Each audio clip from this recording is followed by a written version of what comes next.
বলো কেমন লাগলো বা আপনাদের সিনেমাটা? অসাধারণ একটি ছবি। অনিরুদ্ধ দা স্পেশালি আমার নিজের দাদা না হলেও বহু বছর ধরে অনিরুদ্ধ দার সঙ্গে আমার পরিচয়। তো আমি কিছু কাজও করেছি অনিরুদ্ধ দার সাথে এর আগে। তো আজকে এখানে আসার জন্য অনিরুদ্ধ দাই আমাকে বললো যে আমাদের তরফ থেকে কৃষ্ণেন্দু দা যিনি ডাইরেক্টর, ওনার সাথেও আমার পার্সোনালি পরিচয় আছে। তো কৃষ্ণেন্দু দার ছবি সেটাতে আমি খুবই ইন্সপায়ার্ড যে কৃষ্ণেন্দু দা একটা সুন্দর একটা ছবি বানিয়েছে।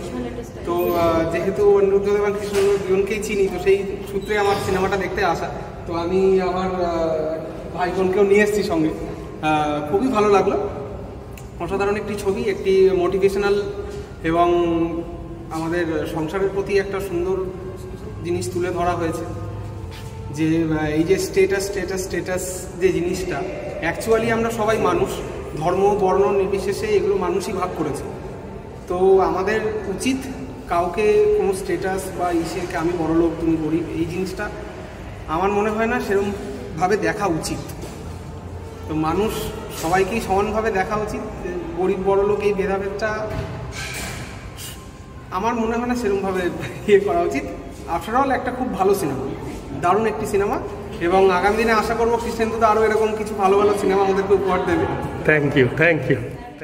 কথারা ছলাত ছলাত তোর নদীর বাড়ি।